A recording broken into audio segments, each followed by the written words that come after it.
Hello, everyone, and welcome back to Talking Points with KPI, episode number 53. Today, we have a very special podcast. We are doing a podcast series lead up before the ABCA convention.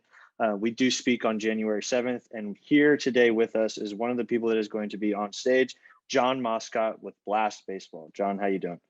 I'm great. Thanks for having me on. I'm excited to be here today and also be up there on stage with you guys at ABCA in Nashville this year. No, it's going to be awesome. We're very excited for all of the people that are going to be coming speaking to us. Be on the lookout for more podcasts throughout the next couple of weeks leading up to ABCA for all of the partners that we were with. But let's get right into it. So, Jon, we have a partnership here at KPI with you at Blast, just trying to make development for hitters in one of the most special ways. The first question I'll ask you is how or where did the interest kind of come from to make KPI and Blast a partnership?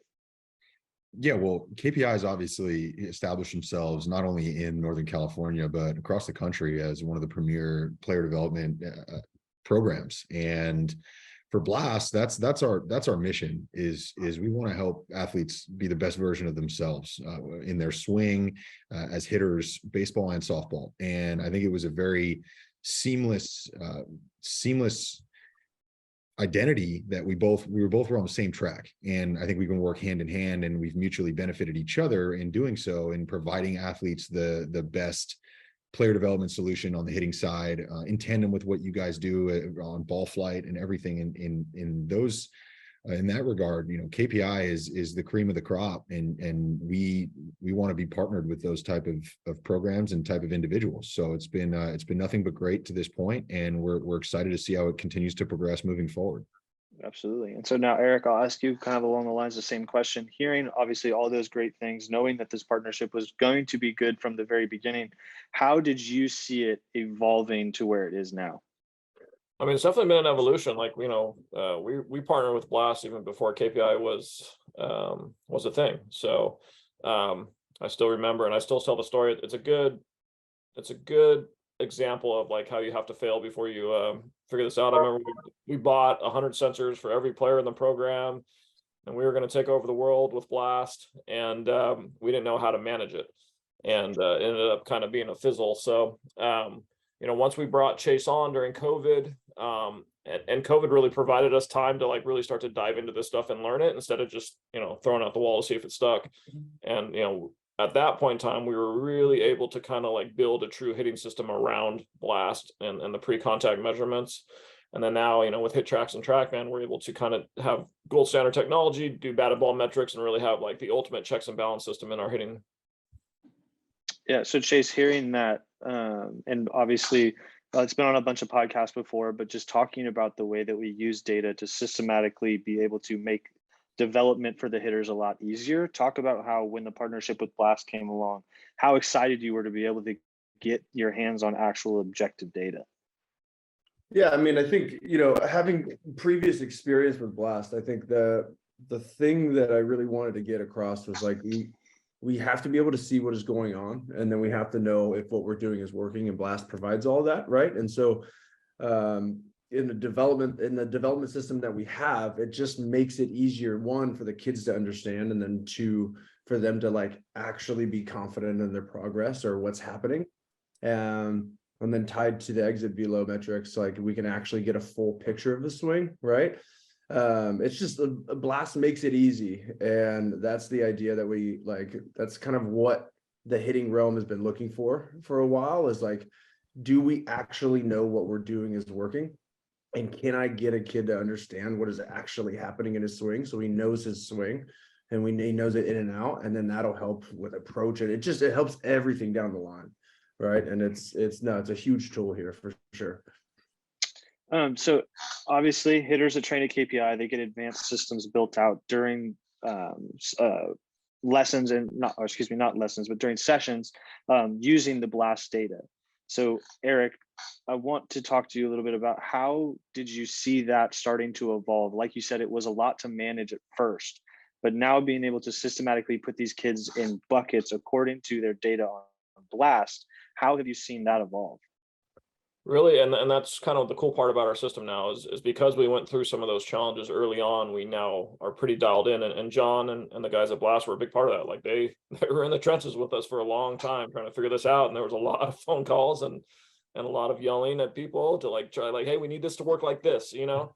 And to their credit, they didn't blink. Like they were there with us, and it got us to this point to where like, yeah, when a kid walks in our door and goes through his an assessment, or we just kind of gather enough swings until we're comfortable with them, like that assessment is truly powerful, and we're able to pinpoint like, hey, like you need to work on this because this affects your on-field performance the most. So in our hitting system, we've taken what we know, not what we think, what we know affects on-field performance the most, and then we built the whole system around that. So if your attack angle is too high, if your bat speed's too low, whatever it is, we go after that deficiency, and then we make it a strength, and then we'll go after the next deficiency until we build this swing that can perform on the field the best and has the most variability in their swing, and they can adjust to the most environments. Like that's really the magic of our system. Mhm. And so, John, being able to hear all of that and going through that process with Erik and KPI, how have you seen, right? Because a lot of people can either go the opposite way and go, well, this dude's kind of like he wants this stuff done this way, like, but I don't want to do that right now. So I'm going to move to the side and move on. But you guys being able to attack that, having no issue, going in with all confidence, how is that a buildup for you guys, and so to speak? Well, I think it just goes to prove a point that, you know, if you really invest in something, not only your, you know, your resources on the financial side, but if you invest your time into something and you really put the effort in, we're going to put the effort in with you, and we're going to work with you guys, and we're going to make sure that it is successful. And, you know, coming up and seeing what KPI has done with their processes and the things that they've now put in place for people that come into the facility, get tested, get retested, go through their development program. It's really cool, and we use it as an example with a lot of new individuals that come on with Blast as well, because it's a great way to run it. Obviously, we're not giving away information, but it's awesome to just let people know that there are ways to have success with this product. That it does take a little bit of time, but once it gets established, it really does work. And it's like I like to talk about how everybody, if you've taken a class, whether it's high school or college, you get a textbook. And you open that textbook up and you could sit there and you could read through it. But how much success are you going to have on that final just reading through the textbook? It really depends on the professor giving you the information, right? Like, and so when that professor gives you that information, now you succeed in that class because you start to understand it on a deeper level. And I think that's what KPI has done, is they've become that professor, and they've been able to package this information to the athletes and the individuals much more clearly, and with points driven behind everything that they do. No, absolutely. And Chase, so to hearing that, obviously, then John, thank you for the kind words. It's awesome. But Chase, to that point, right, hitting instruction that is done without constantly assessing the hitters, using data can be valuable, right? And understanding how to do that. Like we talk about this all the time in facility, getting away from just telling kids, hey, do this movement pattern, do that, do this, try this, and like having them experience it for themselves with cues, so to say, like we say in the facility. How have you seen that transform your hitting systems as a whole? Yeah, I mean, it takes a lot of guesswork without tech. Like, it's educated guesswork, right? And so you're really trying to do the best you can without actually knowing if things are working the way that you want them to. And then a Blast takes that out of the equation, where there's a lot of like guesswork that is already like, it's already done. Like, you don't have to worry about any of that. You can take a look, and then that makes it easier for the one thing that we're working on, of like, you know, whether it's bat speed, attacking over the connection, whatever that is, like, what is your barrel doing before the zone and after? And like, and in order, like, because visuals don't give you the best example, right? Like I always say, like, it's like watching a car drive by and then just being like, that was 60 miles an hour. And it's like, well, do you know that, right? Like, do you actually know that, or does it look faster to you, right? And so it's the ability to look under the hood and actually understand what is happening. And it just makes it a lot stronger in regards to developmental decisions. Absolutely. And so Erik, to the point of, like we talked about KPIs built these systems, these amazing hitting systems using the blast data. But you guys also understand that it's kind of difficult to take this deep dive into tech like you guys have. What would be your advice for somebody who is either new to the hitting system and or is new to blast in general? How would you advise them going about that? I think the first thing, and to really take that dive into tech, you have to do this, like you have to check your ego at the door. Like you have to release it and be like, hey, I could be wrong about some things I believed in. And that's the first step. Because if you're going to hold on to what you were taught, 30 years ago, then the tech approach is going to be a real struggle. And so that's the first thing. The second thing you have to do is you have to literally dive in. Like you just have to like go all the way in and just get in the trenches and just do it and hash it out. And it's not easy. And obviously we're doing a lot of consulting now for colleges and stuff like that. And they ask us like, hey, how do I do this? I'm like, got to just do this. Like, we'll be here with you. We're going to help you guide you through this, but you got to just go in because, these kids want this information. Like these kids are on the internet reading this stuff and on social media and like they have the knowledge, they want it. And if you're going to kind of cross your hands across your chest, this is how we do it here. It's going to be a battle. So our approach is to just dive all the way in. If we're going to do something, we vet it out and then we do it, we go in on it and we make it a system. So I think that's the way to do this. Absolutely. And so now, John, hearing that, right, working with Blast and obviously being a part of it as a whole, how would you give your advice for someone that wants to go about diving into the new technology of Blast? Well, I talk about it often with individuals who might never have had any exposure to tech or our technology, and I say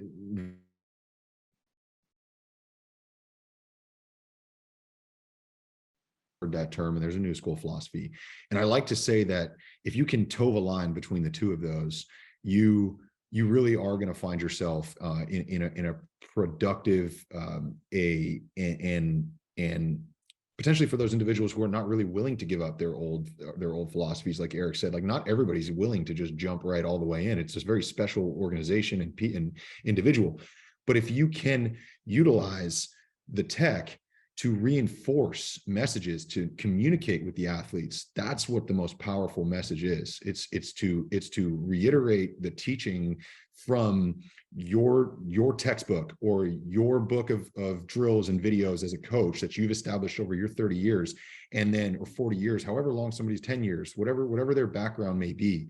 The technology then goes and it shows the athlete and it shows the coach, and like Chase said, you get under the hood and it gives you that extra feedback, that extra viewpoint. So what I message it, like to answer your question, how do I message it? I message it as something that is gonna stimulate and grow them as well as the athlete. And some people don't like to hear that, but it's the truth. Yeah. And so Chase, to that point, like we talked about these learning curves that you kind of have to go through as a coach. But so rounding out, right, Erik talked about it, John talked about it. That's an aspect of someone coming in new, wanting to give that to their athlete. I want you to try to come from the athlete's perspective and using this data for the first time. You see it happen a lot with kids in new first sessions. Like, how do you see them gravitate towards, and we've called it in similar podcasts, the gamification of making this development fun? How have you seen them gravitate towards that? It's from doing like one-on-one lessons before, it's a lot different because, when you get into the tech, like Blast and hit tracks and all this stuff, and especially with Blast, like then they start getting inquisitive about what's happening. And then like, oh, what's his bat speed? Or, what does the angle mean? Like they just start asking questions and they get really like, I want to learn. And it just changes the game from a coaching perspective, if I'm being honest, like, because now they want to know where they're at compared to their peers. It's even day one of like, we got a kid, that's raking, like, oh, like what's his bat speed at? Like, what's his attacking? I don't know. I don't know what this means. Like all these kind of things that like get them to understand. It puts it in like reality too of like, oh, dang, like I really got to work. So then now like day one, they know where they're at against their peers and how much they're going to have to work or not to be able to get to like where like at the highest level that they need to, and like that's some of the information that we will always give them and all these guys of like, these things make it easier for you to know where you have to be, like what boxes do you have to check to get to where you want to go. And yeah, like from day one till, 6 months in, like everyone's always like making sure and validating themselves, or validating that they're getting better. And like, that's the most important thing, because hitting is immensely hard, right? So every little victory that you can get along the way matters. Like, hey, like, and we do this all the time. You could have a bad day, welcome to hitting, by the way, right? And then, but the metrics are telling you that your misses are actually really good. Or, hey, look, like you might have been off, but like we are still progressing. And you can have victories on the days that usually hitting doesn't give you, Yeah. And so, Jon, a little curiosity on my end, but being in the company, right, and understanding the values and understanding what the mission statements and understanding how you guys are supposed to do things, hearing how a company uses your technology, I've always been very curious. How does it make you feel when you hear that we're doing different things than what you may or may not have started out wanting it to do? I think it's fantastic. I mean, it's truly the growth of both parties. I think that we learn from the way that you utilize it in the field, and I think that you guys can continue to lean on us for support and new features and new ways to utilize Blast. And I know some of those things are coming, and we want to do our best for great users like KPI. So it's really, it feels good when it's actually being used, and it's being used well, to answer your question. Absolutely. And so, Erik, a little couple points, and then we'll wrap it up. But so we're trying to be able to break that mold and have hitters take a deep dive into tech, and objectively evaluate their process as hitters, right? Because as Chase said, it's not good day, bad day. Like most days are rough. And for the hitters is one of the hardest things to do in sports. How would you advise an athlete to, like you said, take that deep dive and really progress themselves through data? I think you have to put the stakes out there for them. When we go through the assessment process, and I know, Chase is a very direct, honest person. Like, we just lay it on the table for these kids, and even the pro hitters that come in, it's like, hey, here's our approach. Here's why we do it this way. And obviously that's all built around Blast. Here's what the best hitters in the world do.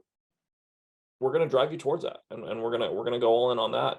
And you really just, because they can see the progress, and because it's gamified, and because we post all their data all the time and they have access to it, 100% of the time, it speaks their language. Like, their language tech. They sit on a computer all day, and they work at the school, and they go home and they play video games. So like, this is their language. And the way we've set it up is that we can kind of, we have our leaderboards, and we have our competitions, and they really are truly able to like monitor their progress at all time. They don't have to rely on our opinions on if they're getting better, or they don't have to rely on like in-game data. Like, if you go face a 93-mile-per-hour arm with a slider and you're 0 for 4, that doesn't mean you're not a good hitter.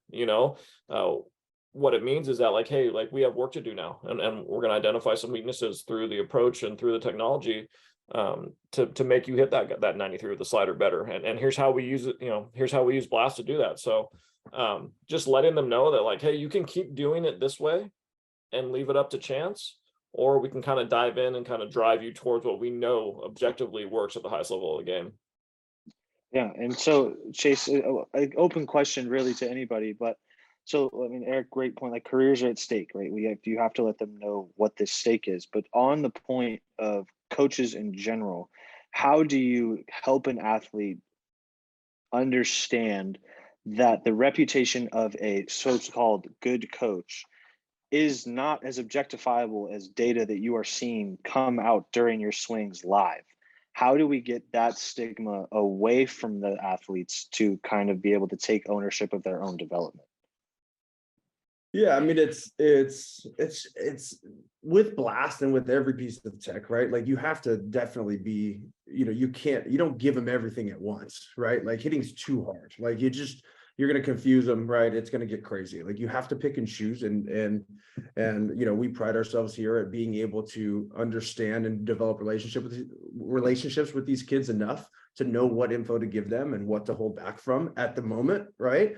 And then as we start attacking things, we see things rounded out, and it's just like, it's progress, and it's hard, for these kids to be able to like because to Eric's point, they see everything on Instagram and they see all this data, and so they want everything, and then you just have to be able to like, be careful on what you're giving them, but also like be smart about it. I mean, it's not crazy. Like, we know where you want to go. You have the answers to the test, basically, right? Like we know where you want to go, and we know what numbers can help you get there, and like, go, like it's not too crazy. And and we've been using it long enough now to where we know what drills work, and we know what like we know what type of hitter is going, like what drills work because of all the data that we've gotten on Blast, and it just makes the decision making and development a lot easier. And then the kids see it, so it's not my opinion. It's like, hey dude, look, like, you're getting better, like, here we go. And on that point, what a tool like Blast does is it truly puts the power in the athlete's hands. Like here, like your attack angles 2, we want you at 10. Here's the program to follow. Go do it. So the hitters can really own this process instead of, again, relying on some coach to like own the process. Like we set up the environment, they go execute it, and it's their process at that point in time, not ours. And so final thing for me, but we talked about it already during this podcast, but being able to use Blast and diving into the metrics that lead to on-field performance, right? It's helping KPI hitters beat the odds and have a chance to be able to reach their ultimate goals. But Jon, I'm going to ask you, how do you see this partnership expressing itself in the future to a different spot? Well, I think that obviously we continue the base that we have right now. And I think that KPI, as they grow and we grow with them, I could see it becoming a data validator spot, right? Like where we start to send people to the KPI as a trusted brand name that, colleges and coaches and teams can rely on. As a place that's actually giving data that's valuable. Because one of the biggest problems that we face in the industry is a kid swinging with the right bat size? Are they fudging their numbers? When they send information to college coaches, like, how does a college coach value that information? Because how do they know it's real? So, we want to explore that with some of our better partners down the road. It's always a challenge to be able to validate, but, with a program and a place as respected as KPI and some others across the country, I think that's somewhere where we might head. And we'd love to do that with the organization. So, I think that's one area. And I think there's many more that we can go down that haven't even shown their heads yet to us. But I just love that. I remember sitting down the first time with Erik when I first started with Blast about 3 years ago, and having the conversation, are we going to even continue with Blast? And now we're 3 years from there, and we're in a much better spot where it took a couple of years to just get through the trenches of figuring out what the processes are, what numbers do we value more than anything else. And obviously that's communication with us as a company, as we have hundreds of millions of swings, but if you see it firsthand in real time, and you start to see the information for yourselves, and it really makes sense, and the players start to see the differences that are being, on site, it becomes easy to trust in the information and what it provides. Oh, absolutely. And so now, Erik and Chase, I'll ask you guys kind of along the lines the same question. How do you guys feel that this partnership from our end is going to have to express and get into new developments? Like Jon said, I mean, they want to push the game forward, and they want to get to every level of the game. And, in our facility, we have 10-year-olds and we have professionals, so like, and everything in between. So, being that conduit to help them get to that level. And then on their end, and we've talked about it plenty, as they come out with new products, like we want to, like we want to be the ones testing this stuff, and because we're going to drive things forward. We are not going to be comfortable in our place, so we want to partner with people that are going to try new things and drive the game forward. Absolutely. Well, thank you guys very much for listening. This has been Talking Points with KPI, episode number 54. Please make sure that you are aware that we will be at the ABCA convention in Tennessee on January 7th. Erik, correct me if I'm wrong, but 9:45 is our 9:55 a.m. The main stage will be clear. So Saturday morning, January 7th, 9:55 a.m. Main stage is clear. Jon will be on stage with us. Ryan Croton from armcare.com will be on stage with us. Gary Russo from Uplift will be on stage with us. So we're super pumped. We think we're going to have a pretty great presentation for everyone. And so make sure. And we're also in booth 749. So come by and see us at 749. And we'll be doing some assessments. We're going to do some live podcasting. Like, we're going to have a pretty cool setup. Absolutely. Thank you guys very much for listening, and please leave your comments down below in the YouTube comments. Like we said, we will have more speakers with us in the upcoming weeks for our ABCA Convention Lead Up podcast. So make sure to stay tuned for all of those. Thank you guys very much for watching. Please subscribe to our YouTube channel at Kinetic Performance Institute. Follow us on Twitter, Facebook, Instagram, and TikTok. You guys have a good day. See you guys next time.